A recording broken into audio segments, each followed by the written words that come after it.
Cryptocurrency sekarang tuh emang kayaknya lagi rame banget perbincangannya. Nah, baru-baru ini tuh ada hal yang heboh di Bali. Jadi banyak bule yang transaksinya tuh pakai kripto, padahal tuh nggak sah di Indonesia. Nah, masalahnya bule-bule itu juga nakal. Cryptocurrency itu dipakai buat jajan narkoba. Coba lu bayangin deh. Gubernur Bank Indonesia, Pak Peri Wijoyo namanya, sempat negasin juga kalau usaha yang nyediain metode pembayaran pakai mata uang kripto bakalan dikenain sanksi yang tegas banget. Salah satu alasan kenapa cryptocurrency masih susah banget dijadiin alat pembayaran adalah karena sifatnya yang emang volatil banget. Kadang nilainya naik, kadang turun banget juga. Nah, makanya banyak orang yang takut invest di kripto. Tapi sejak 2018 lalu, udah ada solusi dari masalah ini sebenarnya. Aset kripto yang nggak terlalu fluktuatif nilainya, namanya stablecoins. Di video kali ini gue bakal coba bahas tentang si stablecoins ini. Sestabil apa sih sebenarnya? So, tonton video ini sampai habis biar lo dapat keseluruhan insight-nya.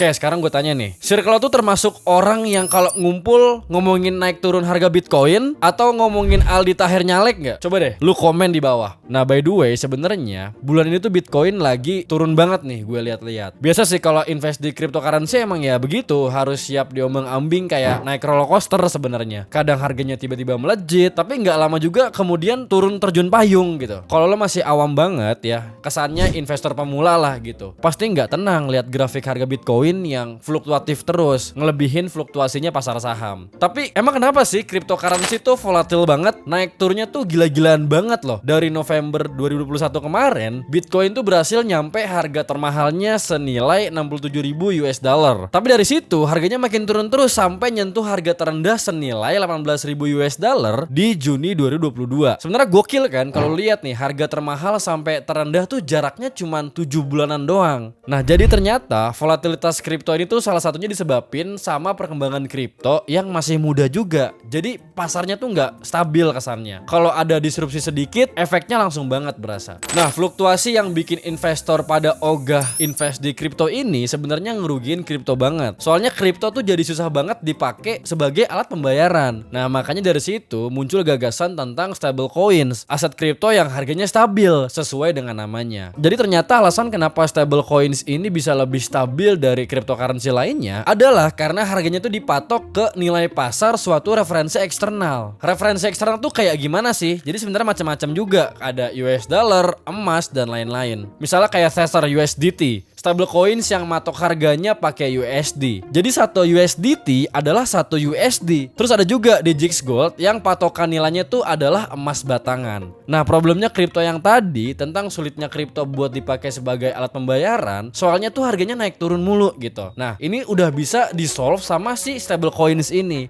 Enaknya lagi, jadi stablecoins ini tuh udah terikat sama blockchain. Jadi kalau lo mau tuker stablecoins lo sama Bitcoin, terus ditukar lagi ke Ethereum atau ETH, terus dibalikin lagi ke stablecoins juga bisa banget. Pokoknya sebebas lo aja deh. Fee-nya juga pasti lebih murah dan aman pastinya, soalnya udah pakai sistem desentralisasi. Oh my god. Ada dua cara pakai stablecoins, antara lo pakai collateral atau smart contract. Kalau lo pakai collateral, sesuai namanya ya, ada jaminan yang nge-backup si stablecoins yang dipakai ini. Biasanya sih jaminannya pakai dolar Amerika, euro atau emas. Nah, kekurangannya, uang jaminan itu nggak bisa diinvestasikan. Nah, sementara kalau lo pakai smart contract, setiap transaksi stablecoins itu bakalan tercatat secara otomatis sama sistem blockchain. Nah, positifnya, nggak ada aset fisik yang jadi jaminan, jadi harusnya lebih aman ya. Nah, tapi negatifnya, smart contract ini tuh lebih nggak stabil nilainya kalau dibandingin sama kolateral. Sekarang kalau dilihat-lihat, sejak pertama kali masuk pasar di tahun 2018, stablecoins tuh makin populer beberapa tahun belakangan ini. Jadi trading volumenya tuh juga makin meningkat. Banyak yang pakai stablecoins ini justru kayak sebagai spekulatif trading buat aset kripto. Soalnya kayak yang udah gue sempat singgung juga, exchange stablecoins jadi Bitcoin dan Ethereum lebih hemat biaya dan lebih minim resiko. Jadi simpelnya nih ya, si stablecoins ini banyak dipakai jadi jembatan buat ngehubungin uang fiat kayak dolar Amerika sama cryptocurrency. Bahkan di tahun kemarin, market cap dari top 10 stablecoins berhasil nyentuh 160 miliar US dollar. Ini gila sih menurut gue. Wow.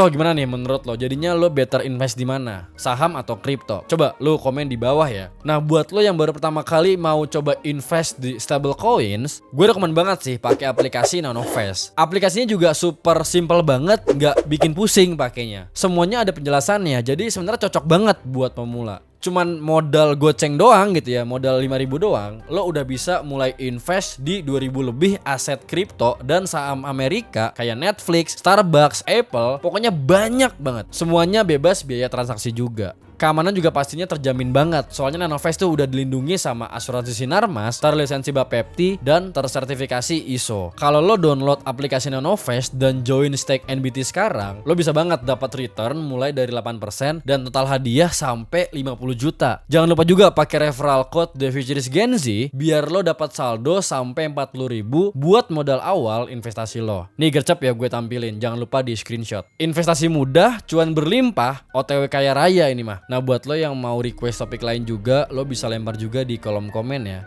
Jangan lupa juga ya buat subscribe YouTube, follow Instagram dan TikTok The Futurist Gen Z. Akhir kata gue juga dari The Futurist Gen Z. Ayo kita sama-sama berprogres untuk masa depan manusia dan kehidupan yang lebih baik.